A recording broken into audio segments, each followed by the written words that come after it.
نحمدہ ونصلی علی رسولہ الکریم، اما بعد۔ ناظرین، 15ویں شعبان کی رات جس کو شب برات کہا جاتا ہے، اس سے متعلق میں آپ حضرات کے سامنے چند باتیں عرض کرنا چاہتا ہوں۔ شب برات کی فضیلت احادیث سے ثابت ہے۔ صحابہ کرام رضوان اللہ تعالی علیہم اجمعین، تابعین، تبع تابعین، یہ تمام حضرات اس رات میں عبادت کا خاص اہتمام کیا کرتے تھے۔ حدیث میں ہے کہ اللہ تعالیٰ اس رات میں پہلے آسمان پر تشریف لاتے ہیں اور فرماتے ہیں کہ ہے کوئی بندہ کہ جو مغفرت کا طلبگار ہو اور میں اس کی مغفرت کروں، ہے کوئی بخشش کا طلبگار کہ جس کی بخشش کی جائے، ہے کوئی رزق کا طلبگار کہ جس کو رزق عطا کیا جائے۔ تو اس رات اللہ تعالیٰ کی رحمت جوش میں ہوتی ہے، اس لیے عبادت کا خوب اہتمام کرنا چاہیے اور زیادہ سے زیادہ اس رات عبادت کرنی چاہیے۔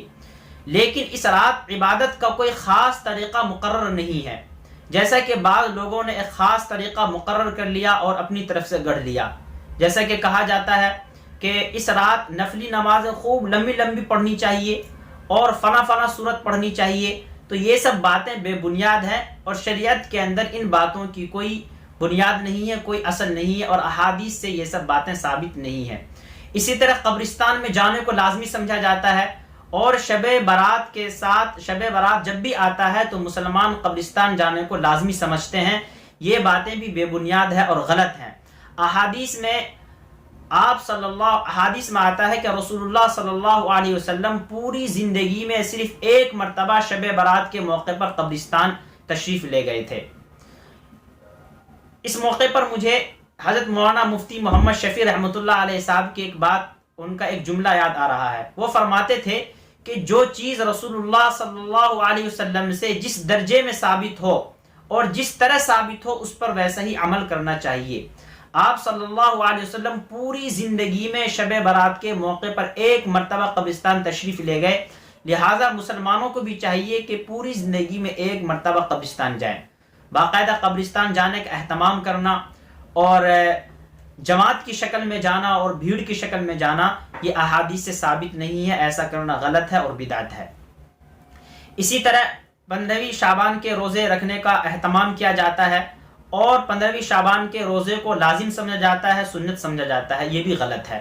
پورے احادیث کے ذخیرے میں کوئی روایت ایسی نہیں ہے کہ جس سے ثابت ہو کہ 15ویں شعبان کو روزہ رکھنا ہے۔ صرف ایک حدیث ہے جو کہ وہ بھی ضعیف ہے، اس لیے 15ویں شعبان کے روزے رکھنے کو سنت یا واجب نہیں سمجھنا چاہیے۔ ہاں، شعبان کے پورے مہینے میں آپ کبھی بھی روزہ رکھ سکتے ہیں سوائے 28 اور 29 کے دن کو چھوڑ کر، اس لیے کہ رسول اللہ صلی اللہ علیہ وسلم نے فرمایا کہ 28 اور 29 شعبان کو روزے نہ رکھو، اس لیے کہ آئندہ جو رمضان آ رہا ہے تاکہ تم اس رمضان کے لیے چستی کے ساتھ اس کی تیاری کر سکو۔ اس لیے 15ویں شعبان کے روزے کو لازمی نہیں سمجھنا چاہیے۔ شعبان کے دوسرے ایام میں، دیگر ایام میں آپ روزہ رکھ سکتے ہیں۔ اس رات میں خرافات سے بچنا چاہیے اور دیگر فضولیات کاموں سے بچنا چاہیے، جیسا کہ بہت سے لوگ پٹاخے پھوڑتے ہیں، بم بناتے ہیں اور خوشیاں بناتے ہیں، مٹھائیاں بانٹتے ہیں اور طرح طرح کے کھانے بناتے ہیں۔ یہ سب باتیں فضولیات میں سے ہیں اور یہ اسلام کے روح کے خلاف ہے، اسلام کے شاعر کے خلاف ہے، اس لیے ان سب خرافات سے، ان سب فضولیات سے بچنا چاہیے۔ آخر میں آپ حضرات کو یہ بتاتا چلوں کہ اس رات عبادت کا خاص اہتمام کرنا چاہیے۔ اگر آپ عبادت نہ کر سکیں تو کم سے کم اتنا ضرور کریں کہ عشاء کی نماز پڑھ کر سوئیں اور فجر کی نماز باجماعت پڑھیں۔ عشاء کی نماز بھی باجماعت پڑھ کر سوئیں اور فجر کی نماز بھی باجماعت پڑھیں۔ ہو سکتا ہے اللہ تعالیٰ کو آپ کی یادہ پسند آ جائے اور اللہ تعالیٰ آپ کی مغفرت کر دے۔